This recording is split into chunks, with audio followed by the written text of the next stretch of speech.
Você lê a Bíblia, mas você realmente estuda a Bíblia? Existe uma grande diferença entre essas duas coisas. E essa diferença pode estar mudando ou não mudando a sua vida. Olá, eu sou o Breno, sou o obreiro da base mais profundo e hoje nós vamos continuar falando sobre a disciplina do estudo, referente à nossa série que está falando sobre a celebração da disciplina de Richard Foster.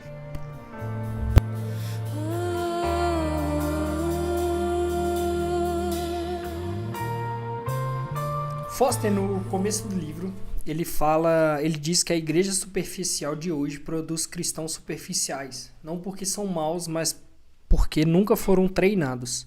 Hoje a gente vê uma falta muito grande nas igrejas de treinamento, discipulado e tudo, né?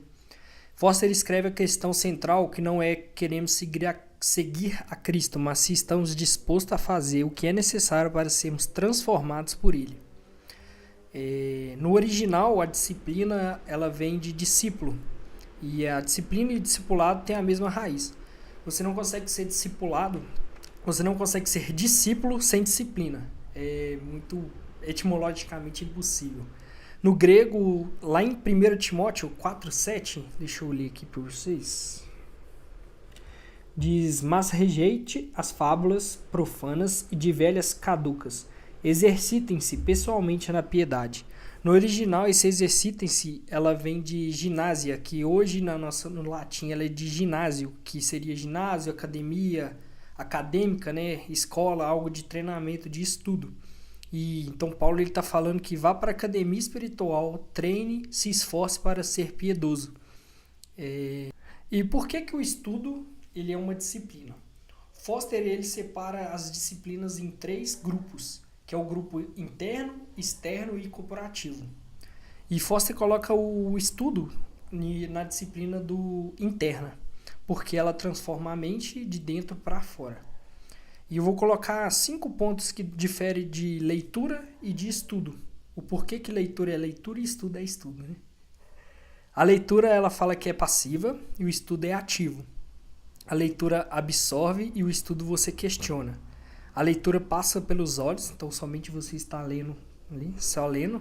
E o estudo você passa pela mente, então você está lendo e está transmitindo isso para sua mente de alguma forma para gravar, né? A leitura ela informa e o estudo ela transforma. E a leitura é um devocional e o estudo é uma investigativa, que você fica questionando, você procura as coisas realmente que você quer entender sobre aquilo que às vezes você não entendeu. Foster diz que a leitura sem estudo pode ser muito prejudicial, porque dá uma sensação de espiritualidade sem transformação real. E Jesus, em Mateus 22, 29, ele fala com os saduceus que fala assim, errais não conhecendo as escrituras. E o errais no original ele é planeste, que Jesus diz que esse errais seria tipo uma ignorância nas escrituras, é algo que a gente realmente dá como a porta de entrada para o erro. O estudo não é opcional, é proteção. Foster ele separa os níveis de estudo aqui no livro, que são 4 etapas. E uma delas é a repetição. Ele cita muito que a repetição cria sucos neurais e espirituais, padrões que moldam o pensamento automaticamente. Foster diz que os monges medievais entendiam isso, por isso memorizavam as escrituras. E Salmo 1 diz muito isso, que fala na sua lei, medita dia e noite. Eu falo por experiência que eu estou lendo Provérbios com a minha esposa, a gente está fazendo o estudo sobre Provérbios, e a gente está marcando alguns versículos chaves que a gente quer gravar. Uma coisa que a gente não tinha muito... Como se diz a palavra? Muito costume de fazer isso, mas a gente começou a exercitar isso. Então a gente marca qual versículo a gente quer gravar e todos os dias quando a gente vai ler, a gente vai voltando em todos eles que a gente marcou e vai repetindo, fazendo essa repetição até gravar. A gente já marcou um 7 e vou colocar aqui 3 a gente já gravou, tipo assim, de cor já, só de falar a gente sabe qual que é, e os outros a gente está exercitando. E isso é uma prática sobre a repetição. No hebraico existe a palavra hagá, que seria remoer, meditar em voz baixa. E me lembra muito a vaca, né? Que coloca comida, fica remoendo. Coloca para dentro do estômago, depois volta para a boca, fica remoendo. E a gente tem que fazer isso com o estudo ou qualquer coisa que a gente for pegar para realmente estudar, né?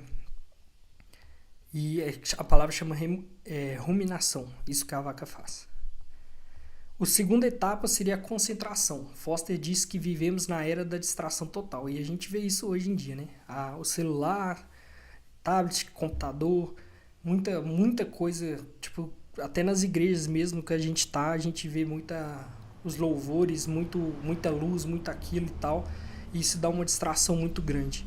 Então a concentração é um ato realmente de resistência espiritual e que a gente tem que tomar muito cuidado com isso. Em Neemias 8:3 descreve que o povo, ouvindo Esdras ler a lei, e os ouvidos de todo o povo estavam atentos ao livro da lei. No hebraico, ouvido, mas também obediência. O hebraico ouvir e obedecer são quase sinônimos, eles andam junto. A etapa 3 é compreensão. Aqui Foster faz uma distinção poderosa. Compreensão não é apenas entender o texto, é entender o que o texto quer de mim. A gente tem que retirar isso também. Compreender o que nós estamos lendo, estamos estudando, o que o texto quer de nós. E para a gente fazer uma mudança ou algo assim na nossa vida que for necessário. Em 2 Timóteo 2,7 fala: considera o que digo, pois o Senhor dará entendimento em tudo. Então estude e tenha foco que Deus, o Espírito Santo, vai agir na sua mente e vai te mostrar o que você deve ver sobre esse estudo. A etapa 4 é reflexão. A etapa mais negligenciada por nós, porque Foster diz que a reflexão é contemplar as implicações do que você estudou. Em Tiago 1, 23, 24, descreve quem ouve sem refletir, como o homem que contempla no espelho seu rosto natural e depois vai e logo se esquece de como era. Normalmente a gente faz isso na leitura, a gente lê, passa o olho, depois de 2 minutos que a gente já fechou a Bíblia ou fechou algum livro, a gente já esqueceu o que a gente leu. Então a gente realmente tem que fazer essa reflexão para a gente começar a entender e gravar isso. Esse contemplar intensamente no grego é katanoel, que é kata de intensidade, mas noel de pensar. A reflexão é ficar diante do texto como diante de um espelho, até ele revelar algo sobre você que você não sabia. Nós vamos falar sobre uma base bíblica, que são 3 textos fundamentais. Um é Josué 1:8. Não se aparte da tua boca o livro desta lei, antes medita nela dia e noite. Que aí vem o Hagá novamente, que a gente citou. E o Yoman Valailá, que seria meditar dia e noite, sem pausa. Deus liga o estudo diretamente ao sucesso e prosperidade, não financeiro, mas de um caminho reto, né? Um caminho que leva a Cristo. O segundo texto é Esdras 7:10, porque Esdras tinha preparado seu coração para buscar a lei do Senhor, para cumprir e para ensinar em Israel os estatutos e juízos. Tem a palavra preparar, estabelecer e firmar, que no grego é kon, que Esdras afirmou no seu coração para estudar. E tem 3 movimentos em ordem que fala que é buscar, cumprir e ensinar. Ele busca um estudo pessoal, ele cumpre a aplicação pessoal e ele ensina, ele transmite aos outros o que ele aprendeu. O Esdras ele é um modelo perfeito de disciplina do estudo. Primeiro ele transforma a si mesmo, depois ele transforma os outros. E isso me lembra muito a visão, né? A missão da base aqui, né? Que na verdade a gente ajuda as pessoas a ser mais profundo em Deus e depois ir cumprir o seu propósito. E cumprir o propósito de Deus é fazer discípulos, né? Não me tem nessa, não faz meia hora. Isso vai comigo. Tá me colocando aqui no bicho.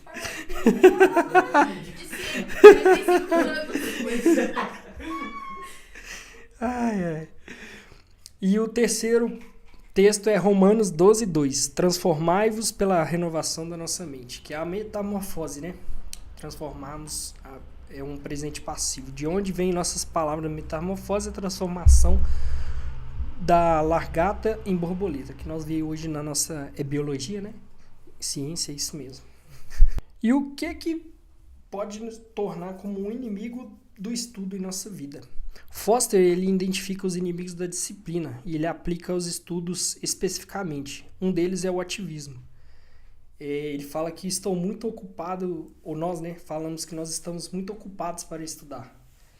E a gente vê muito em Marta e Maria, Lucas 10, 38 e 42. Jesus diz que Marta escolheu a boa parte, que tem até em grego, tem agata em merida, que o ativismo cristão sem estudo produz serviços sem substância. O segundo é o emocionalismo, prefiro só orar e sentir a Deus. Oséias 4:6, o meu povo foi destruído porque lhe faltou o conhecimento. O terceiro é o imediatismo, quero resultado rápido. Normalmente quando a gente pega para orar também, a gente ora e já sai no quarto para ver se já tem resultado, né? A gente abre a portinha, tipo, chegou, e não é assim que funciona. Pode acontecer, né? Mas não é assim. O estudo é como plantar uma árvore. Em Salmos 1:3 diz, será como árvore plantada junto às correntes de águas. A gente sabe que quando a gente planta também não é de uma hora para outra, né? E a gente tem que estar sempre regando essa planta, por mais que a gente coloque em beiras de rios, né? Que tem a aguinha boa ali, natural. Como praticar na vida real. Passo 1. Escolha um livro bíblico e fique nele. Tenha foco, né? Você escolhe o livro, não lê 2 e fala, não gostei, vou passar para outro, né? Foca. Então, vou repetir isso. O passo 1 deles é escolha o livro bíblico e fique nele. Tenha concentração. Por exemplo, você fica em Romanos por 3 meses, se necessário. Se for um mês, necessário. Se for uma semana. Se for um dia, você pegar um dia e estudar, mas tenha foco.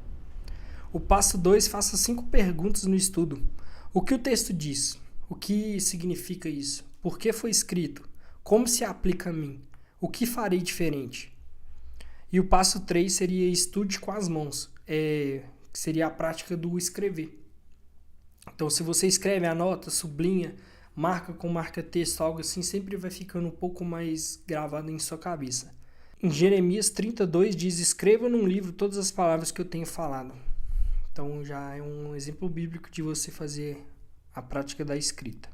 Passo 4, estude em comunidade. Estude com pessoas juntos, né? Faça reuniões de estudos com pessoas para a gente ter opiniões diferentes e a gente começar a juntar essas informações e entender em Deus o que Ele quer, né? Em Atos 17:11 diz que examinavam as escrituras todos os dias juntos. O passo 5 seria termine sempre com oração. Foster é claro, as disciplinas internas se alimentam umas às outras. O estudo que não termina em oração ficou na cabeça e não desceu para o coração. Então a gente tem que saber e entender que todas as disciplinas elas andam juntas. A gente vê a oração com jejum, meditação e o estudo não é diferente. E eu retorno com a pergunta que eu fiz na abertura. A diferença entre ler e estudar, ela é simples. A leitura informa, o estudo transforma. E a transformação é exatamente o que Jesus prometeu. Não diz que a verdade nos faria sentir bem, diz que a verdade nos libertaria. Em João 8:32, no original, ele fala, conhecereis a verdade, e ela vos libertará. E eu te desafio essa semana. Apenas essa semana, escolhe um livro aí, um capítulo da Bíblia. Leia, estude, rumine, faça as perguntas e vê o que vai mudar na sua vida e no seu dia. E é isso que é a disciplina do estudo. Fique com Deus. Tem uma pergunta. Amém. Mas o vídeo está lá. Pode falar. Qual a diferença de meditação e estudo? Se os dois leem, os dois meio que ruminam a palavra. Um completa o outro. Não, mas qual é a diferença? Qual a diferença e por que se completa?